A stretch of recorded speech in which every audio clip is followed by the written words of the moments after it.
గణేశాయ నమః, గాయత్రీదేవి నమః, మహాసరస్వతి నమః, మాతాపితృభ్యో నమః. ముందుగా ప్రేక్షక వీక్షణ భాషలందరికీ కూడా 2026 ఆంగ్ల నూతన సంవత్సర శుభాకాంక్షలు. ఈ సంవత్సరం అంతా, ఈ కొత్త సంవత్సరం అంతా కూడా మీ జీవితంలో సకలైశ్వర్య భోగభాగ్యాలు కలగాలి అని, సమస్త కోరికలు నెరవేరాలి అని, ఉన్నతమైన స్థాయిలోకి మీరు అందరూ వెళ్ళాలని, ఐరారోగ్య ఐశ్వర్యాలతో ఉండాలని మా గాయత్రి అమ్మవారిని ప్రార్థన చేస్తూ, అయితే ఈ 2026 సంవత్సరం నూతన సంవత్సరం ద్వాదశ రాశుల వారికి కూడా ఎలా ఉండబోతుందో చూద్దాం. ముఖ్యంగా ఏమిటంటే కనుక ఈ 2026 జనవరి నుండి 2026 డిసెంబర్ వరకు కూడా గోచార గ్రహగతులు ఎలా ఉన్నాయి, దాన్ని బట్టే కదా మనకు మొత్తం ఈ యొక్క జాతకం ఆధారపడుతుంది. అంచేత గోచార గ్రహగతులు ఎలా ఉన్నాయి ముందర తెలుసుకునే ప్రయత్నం చేద్దాం. అయితే గురుడు జనవరి అంటే ముఖ్యంగా జనవరి నుంచి జూన్ దాకా కూడా 1వ తారీఖు వరకు కూడా మిథునంలో ఉంటాడు. తర్వాత కర్కాటకలో ప్రవేశం చేస్తాడు. ఎందుకంటే ప్రధానమైనటువంటివి ఎక్కువగా మారేటటువంటి గ్రహాలు ఏమిటంటే కనుక గురుడు, శని, రాహువు, కేతు అనేటటువంటి లాంగ్ టర్మ్ కానీ మారరు. అంచేత ప్రధానంగా వాటిని ఉద్దేశించి ప్రధానంగా ఎక్కువ మనం ఈ ఫలితాలు, సంవత్సర ఫలితాలు చెప్పుకుంటాం కాబట్టి, అలాగే గురుడు ముఖ్యంగా మళ్ళా జూన్ 2వ తారీఖు నుండి అక్టోబర్ 30వ తారీఖు వరకు కూడా కర్కాటకలో ఉండి తర్వాత సింహంలోకి ప్రవేశం చేస్తున్నాడు గురుడు. అలాగే శని ఏం చేస్తున్నాడు, శని ఎక్కడ ఉంటున్నాడంటే కనుక ఈ సంవత్సరం అంతా ఇంకా మీనంలోనే ఉంటాడు. పెద్ద ఈ సంవత్సరం మార్పు లేదు శనిలో. అయితే రాహువు ఈ సంవత్సరం డిసెంబర్ వరకు కూడా కుంభంలో ఉంటాడు, తర్వాత మళ్ళీ తిరిగి మకరంలోకి ప్రవేశం చేస్తాడు. కేతు ఈ సంవత్సరం డిసెంబర్ వరకు కూడా సింహంలో ఉంటాడు, తర్వాత మళ్ళీ కర్కాటకలోకి ప్రవేశిస్తాడు. మిగతా రవి కానీ లేకపోతే కుజుడు కానీ ఇవన్నీ కూడా నెలకి 45 రోజులకి అలా మారిపోతూ ఉంటారు. చంద్రుడు అయితే 2.5 రోజులకు ఒకసారి మారిపోతూ ఉంటాడు. కాబట్టి ఏ రకంగా చూసుకున్నా ప్రధానమైనటువంటి గ్రహాలు గోచార రీత్యా ఈ మార్పులు చేర్పులు ఈ రకంగా ఉన్న కారణం చేత, ఈ గోచార గ్రహగతుల కారణం చేత అసలు ద్వాదశ రాశుల వారికి కూడా నూతన సంవత్సరం ఎలా ఉండబోతోంది అనే సంపూర్తి విషయాలు ఇప్పుడు మనం తెలుసుకునే ప్రయత్నం చేద్దాం. ఇక మీనరాశి వారి యొక్క ఫలితాలు.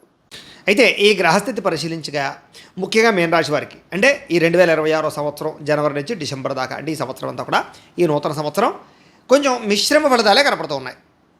అయితే ఏ పని ప్రారంభం చేసినా కూడా కొంచెం ఆలస్యంగా అవుతూ ఉంటుంది. కంగారు మాత్రం పడకండి. కుటుంబంలో చిన్న చిన్న మనస్పర్ధలు, కలహాలు, అపార్థాలు ఇలాంటివి కొంచెం ఎక్కువగా మీ మీద ప్రభావాన్ని చూపిస్తూ ఉన్నాయి. కంగారు పడకండి. ఎదుటివారిని సరిగ్గా అర్థం చేసుకోలేకపోవడం వల్ల గొడవలు కనపడుతున్నాయి. ఉద్యోగాలు చేసే చోట, వ్యాపారాలు చేసే చోట జాగ్రత్తగా ఉండాలి. సంపాదన కన్నా ఖర్చు అధికంగా కనపడుతుంది కాబట్టి అప్పులు చేసే విషయంలో ఎక్కువ జాగ్రత్తలు ఉండాలి. అలాగే ఈఎంఐలు కట్టే విషయంలో ఎక్కువ జాగ్రత్తలు తీసుకోవాలి. ఉద్యోగస్తులకి మంచి మంచి అవకాశాలను చేజార్చుకునే పరిస్థితి కనపడుతోంది. దూర బంధువుల నుంచి చెడు వార్త వినే అవకాశాలు, మిత్రులు కూడా మీకు ద్రోహం చేయడానికి ప్రయత్నం చేయడాలు అంటే నమ్మక ద్రోహాలు లాంటివి పెరిగిపోవడాలు కనపడుతున్నాయి. విదేశీ ప్రయాణాలు లాంటివి కొంచెం వాయిదా వేసుకోండి. ఎందుకంటే అనుకూలంగా లేదు వాతావరణం, కలిసి వచ్చేలా లేదు, ఇబ్బందులు పడతారు. ఎదుటివారికి మీ మీద ఈర్ష్య, ద్వేషము, అసూయ బాగా పెరిగిపోతూ ఉంటాయి. కాబట్టి ప్రతి వ్యక్తితోటి కొంచెం జాగ్రత్తగా వ్యవహరించాలి. ఎంత ఉన్నా సంతృప్తి లేకపోవడము, అనుకున్నంత ఆదాయం రాకపోవడము, తప్పుడు ప్రదేశాల్లో డబ్బులు ఇన్వెస్ట్మెంట్లు చేయడాలు ఇలాంటి వాటి వల్ల భారీ నష్టాలు కనపడుతున్నాయి. భరించలేని ఖర్చులు పెరిగిపోవడం అనమాట. అలాగే తప్పనిసరి పరిస్థితుల్లో అప్పులు చేయవలసి రావడాలు ఇలాంటివి కనపడుతున్నాయి. నిరుద్యోగులు కూడా ఎంత ప్రయత్నం చేసినా ఉద్యోగ అవకాశాలు కొంచెం ఆలస్యంగా మందకొడిగా సాగే పరిస్థితి కనపడుతోంది. అలాగే అధికారిక ఇబ్బందులు ఎక్కువగా ఉన్నాయి. ముఖ్యంగా ఉద్యోగస్తులందరూ చాలా జాగ్రత్తగా ఉండాలి. చాలా శ్రద్ధగా, బాధ్యతగా ఉద్యోగాలు చేయాలి. లేకపోతే ఉద్యోగాలు పోయే అవకాశాలు ఉన్నాయి. ముఖ్యంగా ప్రైవేటు ఉద్యోగస్తులు ఇంకా ఎక్కువ జాగ్రత్తగా ఉండాలి. అలాగే కష్టపడినా సరే ఎదుగుదల లేకపోవడం, గుర్తింపు లేకపోవడం మాత్రం కొంచెం మిమ్మల్ని కలచివేస్తూ ఉంటుంది. జాగ్రత్త. వివాదాలకి, కోర్టు సమస్యలకి, పోలీస్ కేసులకి ఇలాంటి వాటికి దూరంగా ఉండడానికి ప్రయత్నం చేయండి. చిన్న చిన్న సమస్యలే పెద్దవవుతాయి. జాగ్రత్త. శారీరక కోరికలు పెరిగిపోవడము, అనవసరమైన తప్పులు చేయడాలు, శారీరక వ్యామోహాలు బాగా పెరుగుతాయి. వ్యసనాలకు దూరంగా ఉండాలి. వ్యాపారస్తులకి అంతంత మాత్రమైన వ్యాపార లాభాలే కనపడుతూ ఉన్నాయి. ఇతర దేశాల్లో ఉండే భారతీయులందరూ కూడా అనవసరమైన సమస్యలు ఇరుక్కోవడము, ఉద్యోగ సమస్యలు ఉన్నాయి. జాగ్రత్త. దూర ప్రయాణాలు, విదేశీ ప్రయాణాలు కొంచెం వాయిదా వేసుకోండి. వీసా ప్రయత్నాలు కూడా వాయిదా వేసుకోవడం మంచిది. అయితే తీర్థయాత్రలు కానీ, కుటుంబంలో పూజల్లో పాల్గొనడాలు కానీ, లేదా వ్రతాలు, నోములు చేయడం కానీ మీకు బాగా కలిసి వస్తుంది. ఇష్టమైన వారితో, ప్రేమించిన వ్యక్తులతో వివాహాల కోసం చేసే ప్రయత్నాలు ఆలస్యాలు అవుతాయి, లేదా కొంచెం బెడిసి కొట్టే అవకాశాలు కూడా ఉన్నాయి.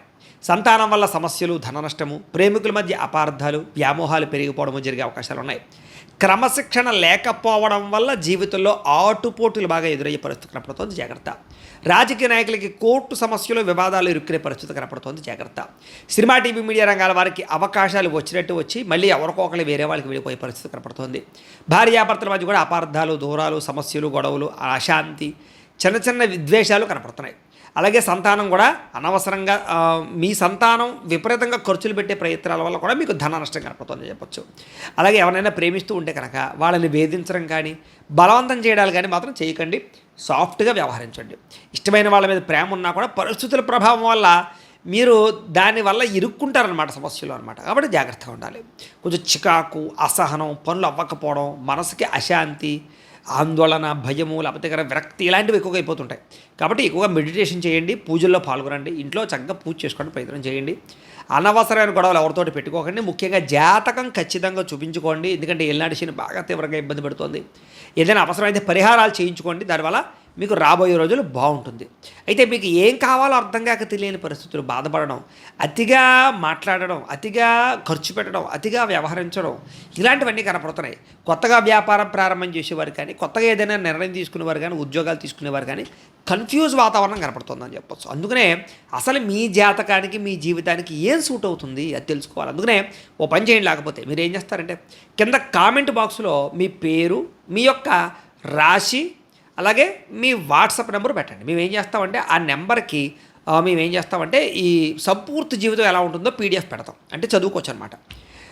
దాంట్లో ఏంటంటే మీకు ఏమేం జరుగుతుంది, ఏ సంవత్సరం ఎలా ఉంటుంది, ఏం కలిసి వస్తాయి, ఏ ఉద్యోగం కలిసి వస్తుందా, వ్యాపారం కలిసి వస్తుందా, ఇందులో లాభాలు ఉంటాయి, ఇలాగ ఏ ఏ కాలం బాగుంది, ఏ కాలం బాగోలేదు, ఇవన్నీ వస్తాయి మీకు. కాబట్టి చక్కగా మీరు ఏం చేస్తారంటే దాన్ని బట్టి అనుసరించుకుంటూ ఎదరికి వెళ్ళి తిరిగారు. అది మీకు ఫ్రీ సర్వీసే. కానీ కామెంట్ బాక్స్లోనే పెట్టండి, వాట్సాప్లో మాత్రం పెట్టకండి. కామెంట్ బాక్స్లో పెడితే మీకు ఆ పీడిఎఫ్ పంపిస్తాం, చూసుకోండి మీరు. ఇక ఎక్కువగా మాత్రం ఎవరితోటి కూడా అనవసరంగా సంబంధ బాంధవ్యాలు, లావాదేవీలు మాత్రం ఎక్కువ జరపకండి. ఎందుకంటే బాగా ధన నష్టాలు కనపడుతున్నాయి. కుటుంబానికి దూరంగా గడపవలసి రావడము, కుటుంబ సభ్యుల మధ్య సఖ్యత లేకపోవడము, చెడు సలహాలు ఇచ్చేటటువంటి వారి మాట విని నష్టపోయే అవకాశాలు కనపడుతున్నాయి. వైవాహిక జీవితంలో కూడా సమస్యలు, గొడవలు ఎక్కువైపోయే అవకాశం కనపడుతుంది. వ్యాపారాలు చేసేటప్పుడు కూడా జాగ్రత్తగా ఆచితూచి వ్యవహరించండి. ప్రేమికుల మధ్య వాగ్వివాదాలు, ఇష్టమైనటువంటి వస్తువులు కానీ, లేదా వాహనాలు కానీ, యంత్ర పరికరాలు కానీ, ఫోన్లు కానీ, బంగారం వస్తువులు కానీ ఇలాంటివన్నీ కూడా మీకు కనపడకుండా పోవడాలు లాంటివి కనపడుతున్నాయి. ప్రభుత్వ ఉద్యోగస్తులకు చికాకులు బాగా పెరిగిపోయే పరిస్థితి కనపడుతుంది. జాగ్రత్త. స్త్రీలు కూడా ఎదుటి వ్యక్తులతోటి, కొత్త వ్యక్తులతోటి మోసపోయే అవకాశాలు ఉన్నాయి. ఎవరిని నమ్మకండి, చాలా జాగ్రత్తగా ఉండండి. డాక్యుమెంట్ వ్యవహారాలు, రాతకోత వ్యవహారాలు జాగ్రత్త. ఏదైనా చెక్కులు ఇచ్చినప్పుడు వాటి విషయంలో కూడా ఎక్కువ జాగ్రత్త తీసుకోండి. శత్రువులు బాగా ఇబ్బంది పెట్టే అవకాశం కనపడుతోంది. షేర్ మార్కెట్లో ధన నష్టం కనపడుతోంది. అప్పులు అరువులు ఇవ్వడం వల్ల నష్టాలు కనపడుతున్నాయి. కాబట్టి జాగ్రత్తగా ఉండాలి. మిమ్మల్ని ప్రేమించే వారిని దూరం చేసుకోవడము, లేదా శారీరకపరమైనటువంటి రుగ్మతల వల్ల, అనారోగ్య సమస్యల వల్ల మానసిక హాని కనపడుతోంది, భయాందోళన కనపడుతుంది. జాగ్రత్తగా ఉండాలి. రాజకీయ నాయకులు జాగ్రత్తగా వ్యవహరించకపోతే కనుక పదవీ గండాలు ఉన్నాయి. జాగ్రత్త. విడిపోయిన వ్యక్తులు తిరిగి కలవడానికి మాత్రం మంచి అవకాశాలు కనపడుతున్నాయి. భార్యాభర్తలు, ప్రేమికుల మధ్య కలయికలు ఉన్నాయి. అయితే ఆదాయం కన్నా ఖర్చు ఎక్కువగా కనపడుతోంది. జాగ్రత్తగా ఉండాలి. పరిశ్రమలు, వ్యాపారాలకు సంబంధించిన వారికి ఆలస్యంగా పనులు అవుతాయి. స్త్రీ పురుష వ్యామోహాలు, ప్రేమ కోరికలు బాగా పెరిగిపోతుంటాయి. ప్రతి చిన్న విషయానికి కూడా అనవసరమైనటువంటి వ్యవహారాలు నడపడం ఎక్కువగా ఇబ్బంది పెడుతుంది. జాగ్రత్తగా ఉండాలి. కోపతాపావేశ ఉద్రేకాలు తగ్గించుకోండి. ఇక విద్యార్థులకి కొంచెం మనోధైర్యం తగ్గుతుంది, సెల్ఫ్ కాన్ఫిడెన్స్ తగ్గుతుంది. దానివల్ల నేను చదవగలనా, నేను పాస్ అవ్వగలనా, లేకపోతే ఇలాగ ఆందోళన కనపడుతుంది. కాబట్టి కాన్ఫిడెంట్గా ఉండండి, బాగా చదవండి, దృష్టి పెట్టండి. అనవసరమైన వ్యామోహాలు, సెల్ ఫోన్లు తగ్గించుకోండి.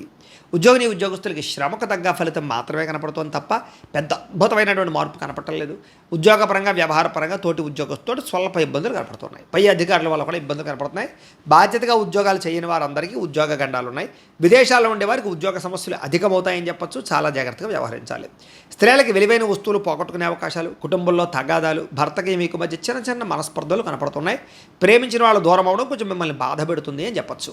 అయితే ఆరోగ్యం పట్ల ఎక్కువ శ్రద్ధ పెట్టండి. ఇంట్లో సమస్యల పట్ల ఎక్కువ శ్రద్ధ పెట్టండి. సామరస్యంగా ఉండండి. కోపతాపావేశాలు తగ్గించుకోండి. వ్యాపారంలో సామాన్య లాభాలే కనపడుతున్నాయి. మీరు వేసుకునే ప్రణాళికలు కానీ, వ్యవహారాలు కానీ ఆలస్యంగానే సాగుతాయి. కంగారు పడకండి. అంతంత మాత్రం వ్యాపార లాభాలు ఉన్నాయి. కొత్త వ్యాపారాలు ప్రారంభించేటప్పుడు మాత్రం ఒకసారి జాతక పరిశీలన చేయించుకుంటూ ఉండండి. మంచి మంచి అవకాశాలు మాత్రం వస్తాయి. ఆచితూచి మాత్రం వ్యవహరించాలి. అయితే ఈ సంవత్సరం మీరు కొన్ని పరిహారాలు చేసుకున్నట్లయితే చాలా బాగుంటుంది. ఏంటి పరిహారాలు అంటే కనుక గురుడికి, శనికి, రాహువుకి, కేతువుకి జపతర్పణ హోమాలు చేయించడము, చండీ హోమము, లక్ష్మీ హోమము, సుదర్శన హోమము చేయించుకున్నట్లయితే మీకు చాలా బాగుంటుంది. అయితే ఈ జపాలు, ఈ హోమాలు చేయించుకోవాలని కుతూహలం మీకు ఉన్నట్లయితే కనుక కింద కనపడుతున్నటువంటి నెంబర్ ద్వారా మాకు ఫోన్ చేసినట్లయితే మేము మీ గోత్రాలు, పేర్లు రాసుకుని మా పీఠంలో ఉండే బ్రాహ్మణుల ద్వారా ఈ పూజలు, జపాలు, హోమాలు నిర్వర్తింపచేసి వాటికి సంబంధించినటువంటి ప్రసాదాన్ని మీకు కొరియర్ ద్వారా పంపించే ప్రయత్నం చేస్తాం. లేదా మీరు స్వయంగా వచ్చి పాల్గొన్నా కూడా మీ జాతి కార్యక్రమాలు కూడా మా పీఠంలో ఉండే బ్రాహ్మణుల ద్వారా నిర్వర్తింపచేసే ప్రయత్నం చేస్తాం. కాబట్టి మీరు స్వయంగా వచ్చి పాల్గొనవచ్చు. లేదా మీకు రావడం కుదరకపోయినా మీకు ప్రసాదం పంపించే ప్రయత్నం చేస్తాం. ఎలాగైనా ఫలితం ఒకటే. వీటి వల్ల మీ జీవితంలో అద్భుతమైన మార్పు అయితే ఖచ్చితంగా వస్తుంది. మీకు కలిసి వచ్చేటటువంటి తారీఖులు 12, 3, 4, 7 తారీఖులు మీకు బాగా కలిసి వస్తున్నాయి. వాటిని సద్వినియోగపరచుకోండి. అలాగే కలిసి వచ్చే వారాలు ఆదివారం, సోమవారం, గురువారం, అలాగే మంగళవారం కూడా మీకు బాగా కలిసి వస్తుంది. కలిసి వచ్చేటటువంటి రంగులు వైలెట్ కలరు, ఆరెంజ్ కలరు, అలాగే ముక్కుపొడిన రంగు, స్నఫ్ కలర్ అంటారు కదా, అలాంటిది కూడా మీకు బాగా కలిసి వస్తుంది. కాబట్టి ఈ కలర్ని మీరు ఈ సంవత్సరం వినియోగించుకుని ముందడుగు వేసినట్లయితే మీకు బ్రహ్మాండంగా ఉంటుంది అని తెలియజేస్తూ, అయితే ప్రేక్షకులకి ముఖ్య గమనిక ఏమిటయ్యా అన్నట్లయితే కనుక ఇప్పటిదాకా మేము చెప్పినటువంటి ఈ ఫలితాలన్నీ కూడా గోచార ఫలితాలు. అంటే ఈ రాశిలో ఉండేటటువంటి కోటాను కోట్ల మంది అందరికీ వర్తిస్తాయి. కాబట్టి ఆ రకంగా వినే ప్రయత్నాలు చేయండి. ఒకవేళ మీ పర్సనల్ జాతకం అంటే మీకు ఒక్కరికి ఎలా ఉందో తెలుసుకోవాలి అన్నా, లేదా ఏదైనా సమస్యలతో ఇబ్బంది పడుతూ ఉన్నా, దానికి మీ date of birth, time, place of birth, మీ పేరు మా వాట్సాప్ నెంబర్కి మెసేజ్ పెట్టినా, లేదా మాకు ఫోన్ చేసినా కూడా మీ పర్సనల్ జాతకం అంటే మీకు ఒక్కరికి ఎలా ఉందో చూసి చెప్పే ప్రయత్నాన్ని చేస్తాము. లేదా ఏదైనా సమస్యలతో ఇబ్బంది పడుతూ ఉంటే కనుక వాటికి పరిహారాలు చెప్పడం కానీ, లేదా పరిహారాలను చేయించడం కానీ, పరిహారాలను ఈ రకంగా మా పీఠంలో ఉండేటటువంటి బ్రాహ్మణులు అంటే ఋత్వికుల ద్వారా ఈ రకంగా జపాలు అని, ఈ రకంగా మండప ఆరాధనలు, ఈ రకంగా అభిషేకాలు, ఈ రకంగా హోమాలు నిర్వర్తింపజేసి వాటికి సంబంధించినటువంటి ప్రసాదాన్ని మీకు కొరియర్ ద్వారా పంపించే ప్రయత్నం చేస్తాం. లేదా మీరు స్వయంగా వచ్చి పాల్గొన్నా కూడా మీ చేతి కార్యక్రమాలు కూడా మా పీఠంలో బ్రాహ్మణుల ద్వారా నిర్వర్తింపజేసే ప్రయత్నం చేస్తాం. కాబట్టి మీకు వీటికి సంబంధించిన వాటి కోసం మమ్మల్ని సంప్రదించవచ్చు అని ప్రత్యేకంగా తెలియజేస్తూ, అలాగే మీరు ఎవరికైనా సరే పూర్తి జాతకం ఈ రకంగా పుస్తకం రూపంలో కావాలన్నట్లయితే కనుక దానికి కూడా మీ date of birth, time, place of birth, మీ పేరు మా వాట్సాప్ నెంబర్కి మెసేజ్ పెట్టినా, మాకు ఫోన్ చేసినా కూడా మీ జాతకాన్ని ఈ రకంగా రాసి ఇలా కంప్యూటర్లో డీటీపీ చేయించి ఈ రకంగా పుస్తకం రూపంలో బైండింగ్ చేయించి ఈ పుస్తకాన్ని మీకు కొరియర్ ద్వారా పంపించే ప్రయత్నం చేస్తాం. ఇందులో మీ పూర్తి జాతకం అంతా రాసి ఉంటుంది. చక్కగా మీరు చదువుకోవచ్చు, మీకు జీవితాంతం ఉపయోగపడుతుంది. కాబట్టి మీరు ఎవరికైనా సరే ఈ పూర్తి జాతకం కావాలన్నా మమ్మల్ని సంప్రదించవచ్చు. అలాగే ఇంట్లో డబ్బు నిలబడకపోవడము, వ్యాపారాలు సరిగ్గా సాగకపోవడము, అప్పుల బాధలు, ఆర్థిక ఇబ్బందులతో ఇబ్బంది పడుతూ ఉంటే కనుక అలాంటి వాటికి ఇలాంటి ధన జన వశీకరణ యంత్రము అని ఉంటుంది. ఈ యంత్రం కావాలన్నా మీ గోత్రాల పేర్లు మాకు తెలియజేసినట్లయితే మీ గోత్రనామాలతో ఈ యంత్రానికి జపాలు అవి చేసి మీకు పంపించే ప్రయత్నం చేస్తాం. అలాగే ముఖ్యంగా ఈ యొక్క ఏదైతే నరదిష్టి, నరఘోష ఈ ఇంట్లో కానీ వ్యాపార సంస్థలో కానీ ఇబ్బందులు పడుతూ ఉంటే కనుక నరదోష వల్ల కానీ, నరదృష్టి వల్ల కానీ అలాంటి వాటికి ఇలాంటి నరఘోష యంత్రము అని ఉంటుంది. అలాగే ఇంట్లో మనశ్శాంతి లేకపోవడము, నిద్ర పట్టకపోవడము, పీడకలలు రావడము, శత్రువులు పెరిగిపోవడము, కోర్టు వివాదాలు, లేదా ఇంట్లో సమస్యలు, ఇలాగా ఎవరైనా ప్రయోగం చేసేసి అనుమానాలు రావడము, ఇంట్లో వాళ్ళు ఏదైనా పిచ్చి పిచ్చిగా బిహేవ్ చేస్తూ ఉండడము, ఇలాంటి గాళ్ళు సోకే అనే భయాలు రావడము, ఇలాంటి వాటితో ఇబ్బంది పడుతూ ఉంటే కనుక అలాంటి వాటికి ఇలాంటి శూలిని దుర్గా యంత్రం అని ఉంటుంది. కాబట్టి ఈ యంత్రాల్లో ఏ యంత్రం కావాలన్నా కూడా మీరు మాకు గోత్రాలు పేర్లు తెలియజేసినట్లయితే మీ గోత్రనామాలతో యంత్రాలకి పూజలు జపాలు, హోమాలు నిర్వర్తింపచేసి మీకు కావాల్సినటువంటి యంత్రాన్ని మీకు కొరియర్ ద్వారా పంపించే ప్రయత్నం చేస్తాం. కాబట్టి వీళ్ళు ఎవరికైనా సరే యంత్రాలు ఏ యంత్రం కావాలో కూడా మమ్మల్ని సంప్రదించవచ్చు అని తెలియజేస్తూ, అలాగే ముఖ్యమైన విషయం ఏంటంటే కనుక మీకు పూర్తి జాతకం అంటే మీ రాశిని బట్టి మీ జీవితం ఎలా ఉంటుందో పూర్తిగా తెలుసుకోవాలన్నట్లయితే కనుక మీరు ఏం చేస్తారంటే ఈ కింద కామెంట్లో, వాట్సాప్లో కాదు కామెంట్లో, ఈ కింద వీడియో కింద కామెంట్లో మీ date of birth, time, place of birth, మీ పేరు లేదా మీ రాశి పెట్టినా పర్వాలేదు పెట్టి మీ వాట్సాప్ నెంబర్ ఈ యొక్క కామెంట్లో పెట్టినట్లయితే కనుక మీ పూర్తి జాతకం ఎలా ఉంటుంది అనే విషయాన్ని మేము పీడిఎఫ్ రూపంలో మీకు వాట్సాప్లో పంపించే ప్రయత్నం చేస్తాం. అదంతా మీరు చదువుకుని మీ జీవితం ఎలా ఉంటుంది, మీకు గుణగణ లక్షణాలన్నీ కూడా మీకు అందులో ఉంటాయి. చక్కగా మీ లైఫ్ లాంగ్ ఎలా ఉంటుంది అనే విషయం మీకు ఫ్రీగా పంపడం జరుగుతుంది. కాబట్టి మీరు ఎవరికైనా సరే పూర్తి జాతకం ఎలా ఉంటుందో తెలుసుకోవాలన్నట్లయితే కనుక ఆ రకంగా మీరు కింద కామెంట్లో మాత్రం ఖచ్చితంగా మీ డేట్ ఆఫ్ బర్త్లు అవి ఇవ్వండి అని తెలియజేస్తూ, అలాగే ఈ వీడియో ఖచ్చితంగా లైక్ చేయండి, కింద కామెంట్ పెట్టండి. అలాగే ఈ ఛానల్ ఎవరైనా సబ్స్క్రైబ్ చేసుకోకుండా ఉన్నట్లయితే కనుక ఖచ్చితంగా సబ్స్క్రైబ్ చేసుకోవాల్సిందిగా మనస్ఫూర్తిగా ఆశిస్తూ, గోబ్రాహ్మణేభ్యః శుభమస్తు నిత్యం, లోకా సమస్తాః సుఖినో భవంతు, స్వస్తి.